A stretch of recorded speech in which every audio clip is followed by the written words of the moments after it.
happy hump day, everyone. It's 9:15. You know what time it is. It's time for WCCB News Now. I'm meteorologist James Scott. Today is Wednesday, June 12th, and here's what you need to know weather-wise. We're talking tropics because the National Hurricane Center is monitoring not one, but two areas of low pressure over the next 7 days. Not super concerned about either of them, but here's the one we want to watch because it actually may be in our backyard before we know it, within the next 48 hours or so. Only a 20% chance of receiving the first name in 2024. That is Alberto, but as it moves off to the north and east, regardless of development, have to watch out for a rip current risk on our Carolina beaches. Definitely want to stay weather-wise for that. American model showing exactly that, by the way. A little bit of development just down to our south and east, coming within a couple hundred miles of the Carolina coastline. Again, though, no direct impacts, not only to the coast, but also here in the WCCB Charlotte viewing area. And we really do have a beautiful stretch ahead, at least in the western half of the Carolinas. A shower or two possible for your Father's Day there on Sunday, but largely remaining rain-free for the better part of the next 5 days ahead. Get outside, enjoy this day today. Mid-80s this afternoon, relatively low humidity, at least by mid-June standards. Getting into the weekend, looking at your Father's Day weekend, of course, 88 for Dad's big day. We still have not hit 90 yet here in the Queen City, but I have 5 of them in your 7-day forecast, including a 94 on Friday. That would be the hottest day we have seen in 9 months. Rachel. All righty, James, thank you so much. Breaking news this morning, part of I-485 in Northwest Charlotte is back open now after a deadly crash. This is a live look at the scene there on 485 near the Brookshire Boulevard. This is exit 16. The lanes on the inner side of the roadway are still closed. The crash happened around 5:30 this morning. Medic confirms that one person did die in this crash. 2 others are hurt. Vice President Kamala Harris will be back in Charlotte today, and Governor Roy Cooper will be with her. This stop is part of her Economic Opportunity Tour, where she plans to highlight the Biden-Harris administration's commitment to the American people.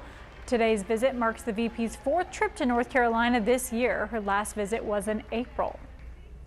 Everyone is okay after a house fire in North Charlotte this morning. Here's what the home on Madison Park Drive looked like just when fire crews were leaving the scene there. Charlotte Fire says that it started before 4:30 this morning. 30 firefighters got it under control in about 20 minutes.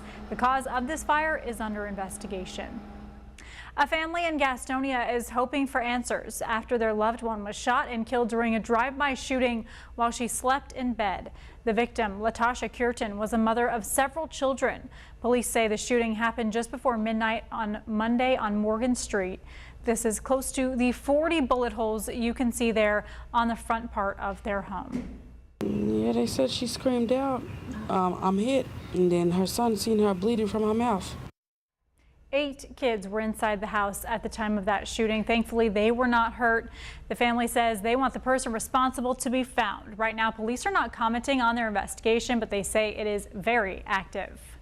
The May inflation report will be released today. Inflation has been elevated for more than 3 years now, and it impacts consumers directly, often shaping their view of the economy, which experts say is actually pretty strong. But perception is reality, and that can impact how people vote.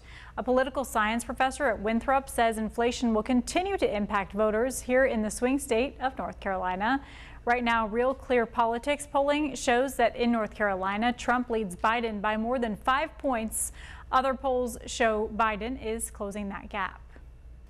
South Carolina's primary elections are over and an incumbent is out in York County. 2-term Councilwoman Allison Love was beaten by challenger Andy Litton in the race for sheriff. 2 of the 5 candidates are headed for a runoff.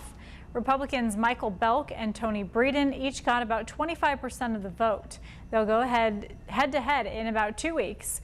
WCCB talked to a voter at the polls about why those primaries are so important.